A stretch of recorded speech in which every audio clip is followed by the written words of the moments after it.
Welcome to Reflections, a program where we discuss values and virtues for the transformation of the individual and the society in general. I am Father George Ehusani, and I have with me in the studio Dr. Henry Nzekwu, old friend.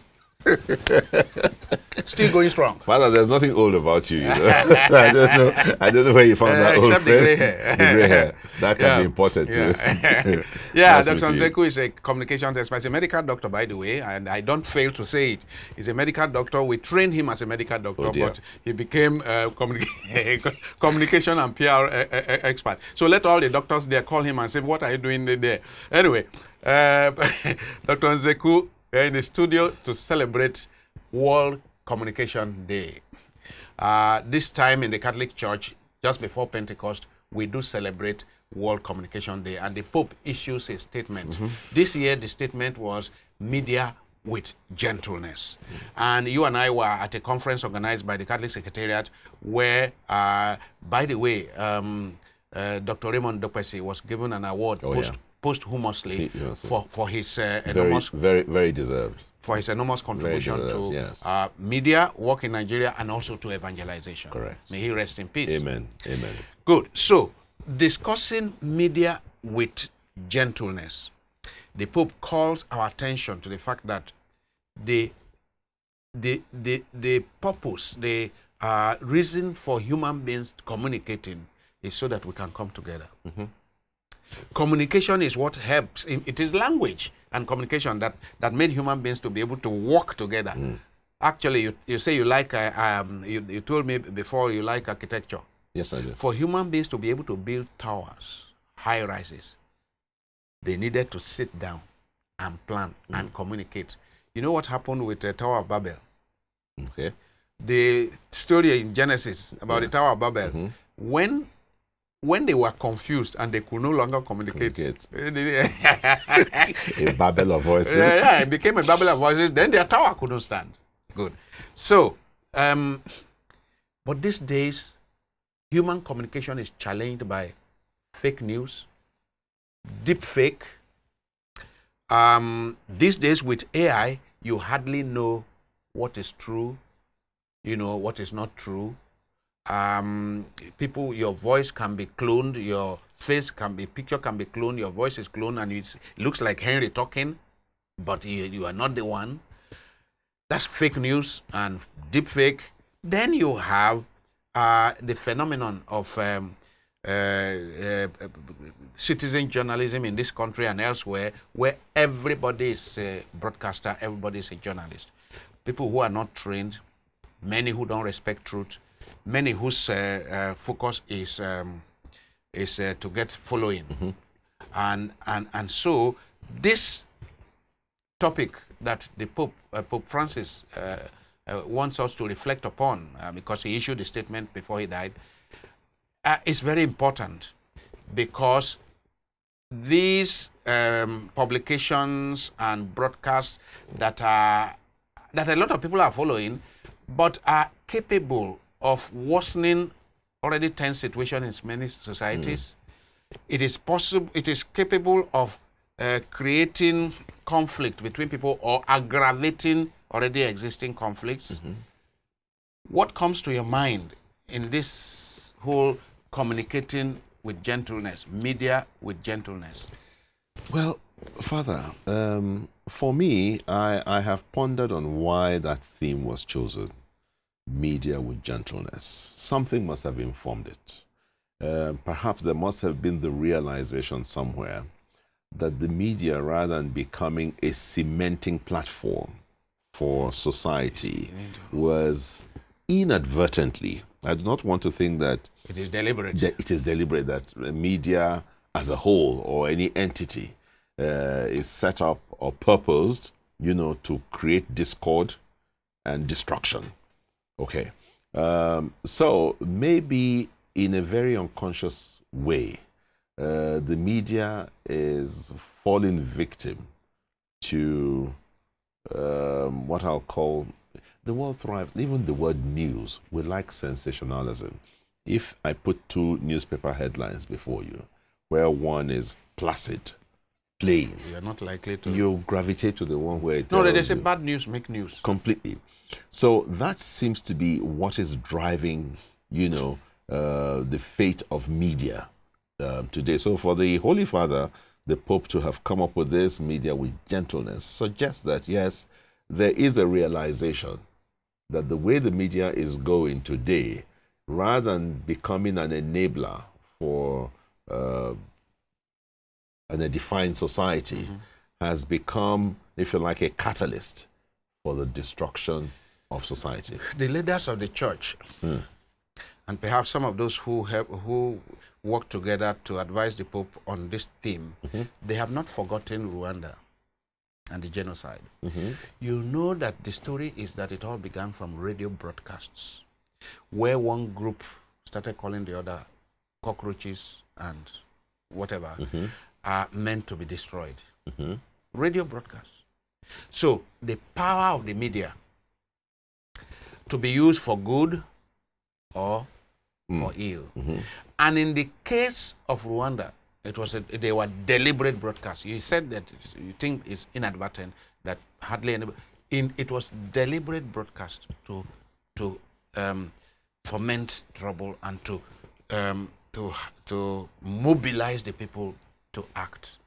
So the people who put this theme have not forgotten 1994 and the Rwandan genocide.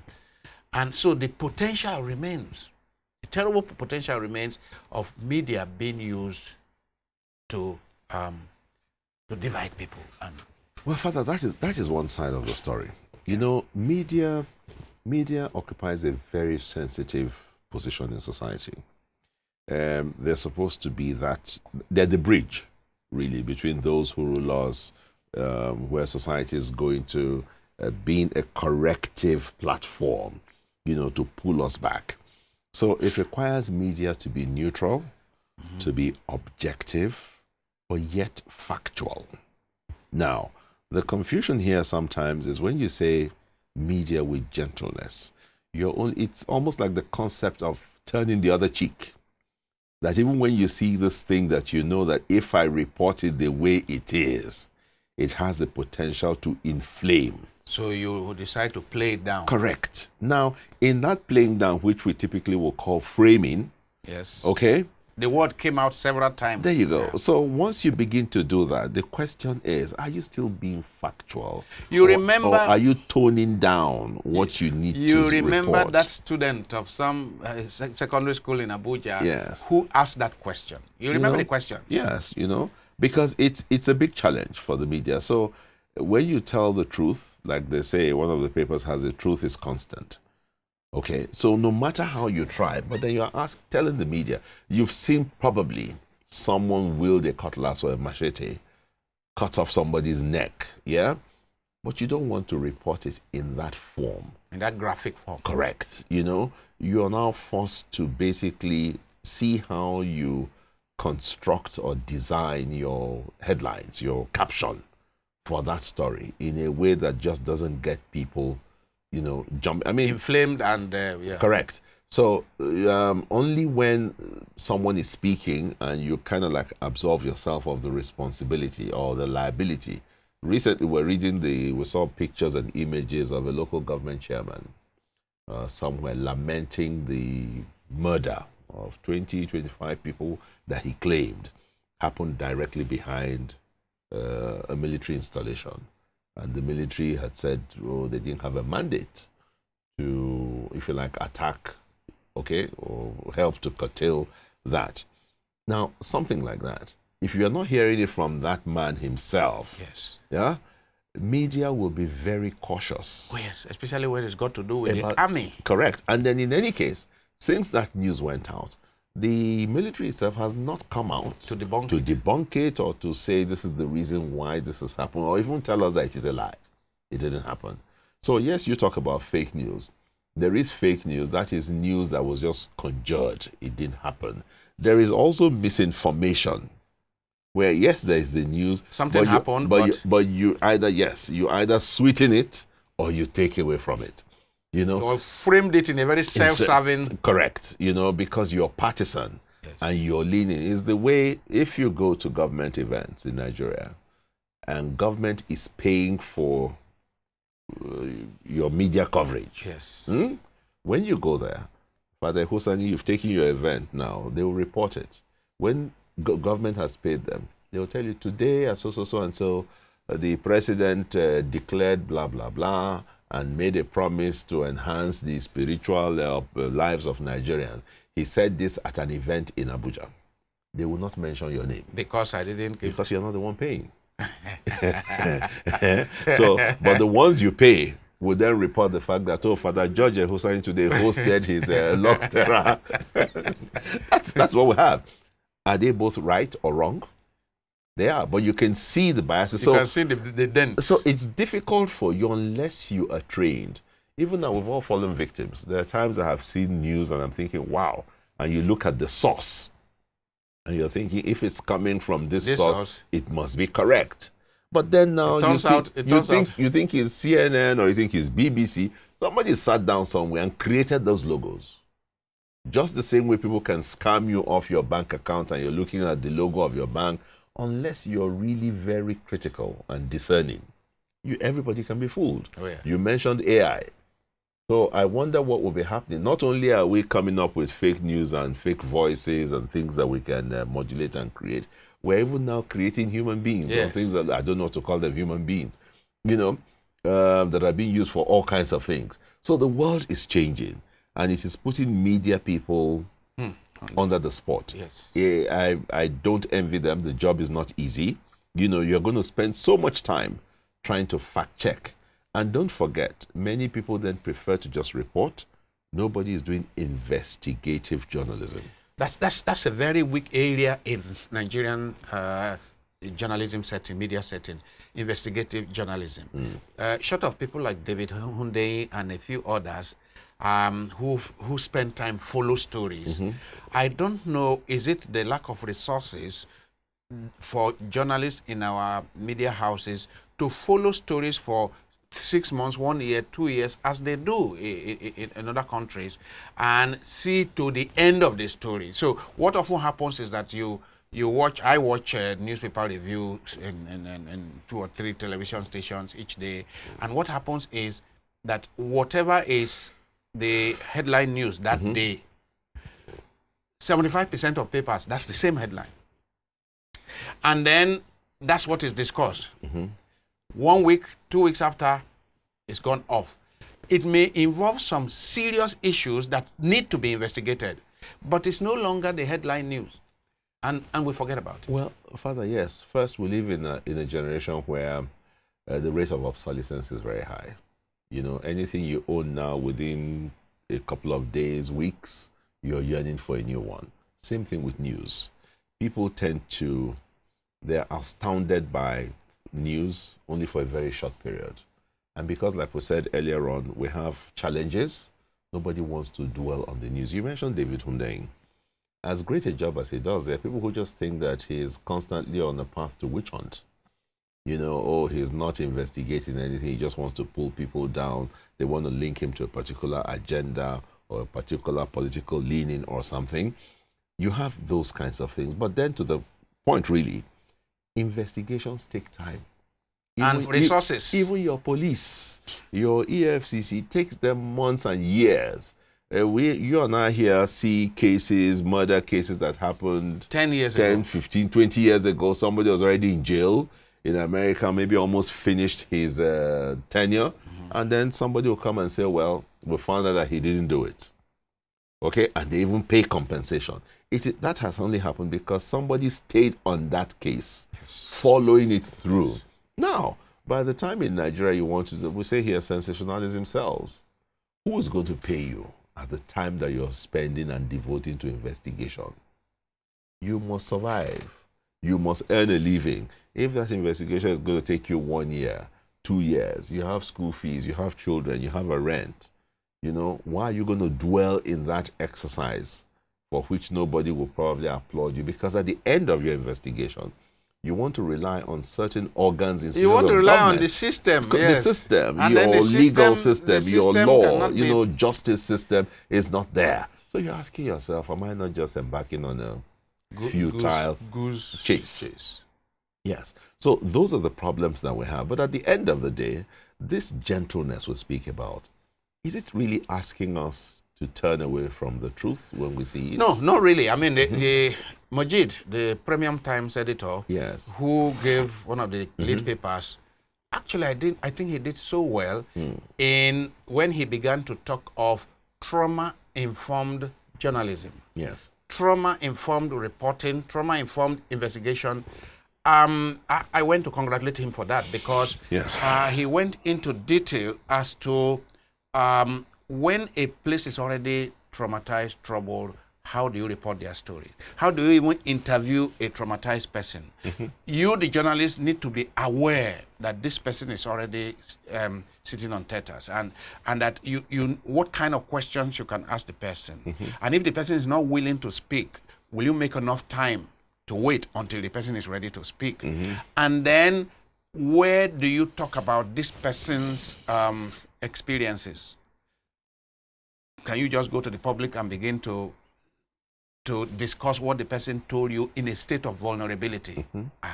All those kind of things he spoke about. Media with gentleness involve considering this where people are and not worsening their circumstance.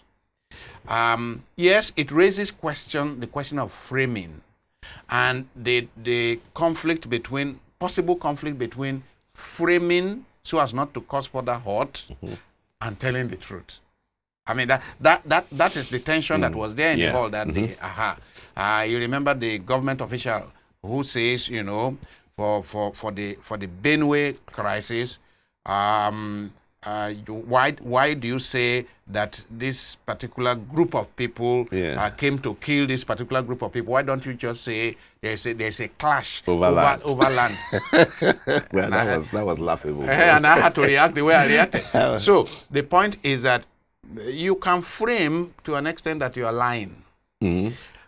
But perhaps you can also frame in a very responsible manner, protecting the space from the scenario from aggravating, and yet find a way. That's where the journalist training should come in. Find a way of communicating the truth, but in a manner that is balanced and responsible. Father, you know, this word balance, neutrality, means different things to different people.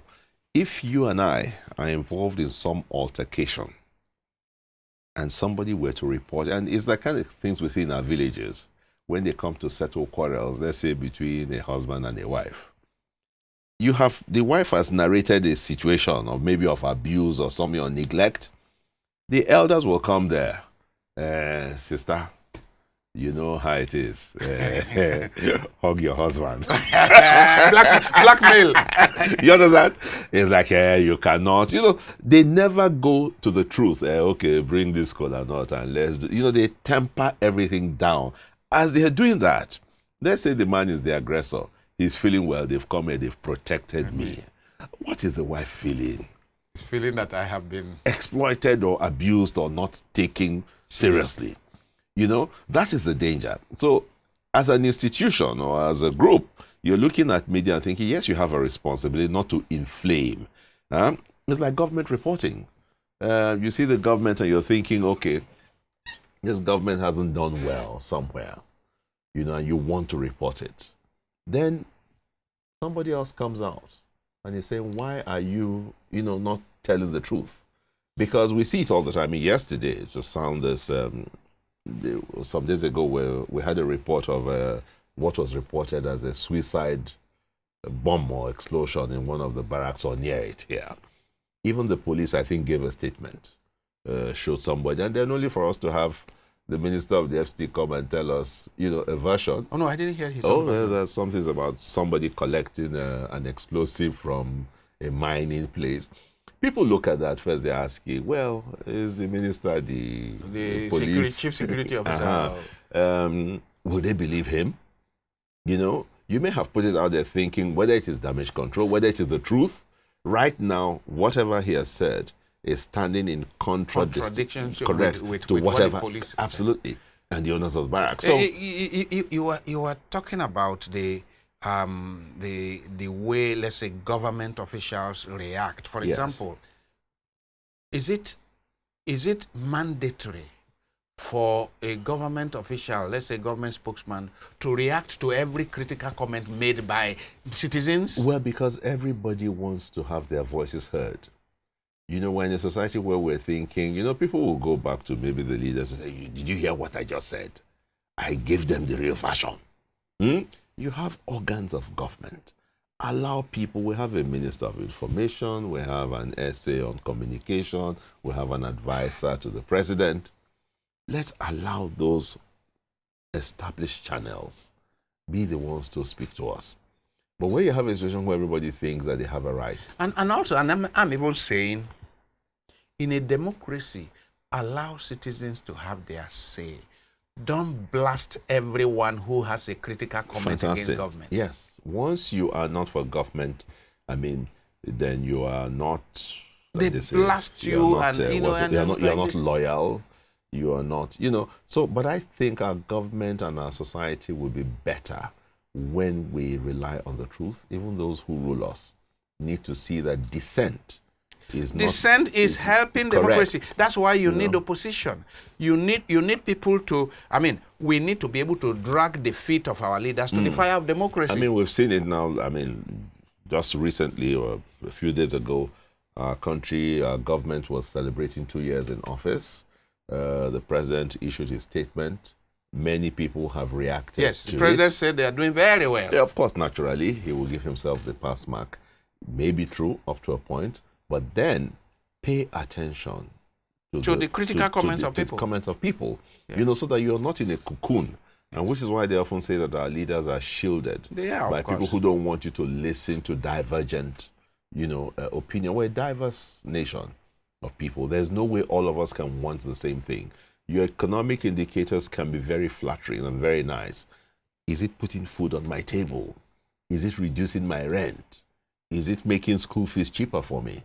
Is it going to make my transport? Those basic things. As long as these indices remain very, very high for the people, whatever the government is saying at the Eagle Square or whatever, doesn't mean much to the people. Do you understand? How many people go to that Eagle Square and how many people have the television or the lights to watch what is said there? So at the end of the day, I think it's also a season where, yes, as the media will do their job with gentleness, those who benefit most from the output from the media, i.e. our government, our leaders, our politicians, should learn to be less disagreeable, feeling very, very irritated by anything that is written or said. Be less combative. Combative combative and to aggressive. Anything that they do not like. And that way, because the media itself probably is not out there just to pull you down. Yeah. We are all looking for a better society. What you are saying, in effect, and I think we are agreed, that those on the side of government should react to critical comments with gentleness. Completely, absolutely. Yes. It has to complement So otherwise, that the people communicating, even the critics, critics of government should communicate with gentleness. Now, but the people who react to lack of endorsement of everything government does, they should react with gentleness. Well, we see it even in the way everybody recently politically is running towards the ruling party. And some persons are sitting there and thinking, how does this augur for our democracy? No. Democracy without a strong opposition. The lack of that opposition may not be the fault of the ruling party, because the opposition itself is unable to organize itself. However, it would appear also that the ruling party is opening its doors to admit every kinds of persons, and others are sitting there and thinking, wait a minute, how does this help us? I mean, if we have an election in 2 years' time, and people you have created a scenario where it is almost certain, can almost be sure that you will win the election. That's not democracy. Because what we witnessed the last time in the US, that's democracy, where you couldn't be sure. You couldn't be sure. Which party will win? And the results, look, we need reforms. There are a lot of things that the media is pushing and they will try and report, but then maybe they don't see like they're doing it with gentleness. we need reforms, whether it's electoral reforms, whether it is justice and legal reforms. Yes, there's a lot of work going on infrastructurally, but at the end of the day, beyond all of that, run the numbers, ask the citizens, everything you're doing. Yes, we will take the pain. We hear the message, calm down, it takes time. For how long? Healthcare, education, where are we? What can we do to ensure that until Nigerians feel better, get a sense of wellness and well-being, we won't stop talking. We will not stop talking, and we will not stop being, and we just pray that people continue to speak, but speak with gentleness so that we don't drive one another crazy. Completely. On this note, we'll be ending the program. I've been speaking with Dr. Nzekwu, communicator and a PR expert. I won't add the fact that you are a medical doctor now. Speak with gentleness, Father. And speak the truth, right? Fair enough. Thank you very much. Thank you so much, Father. Thank you. All right then.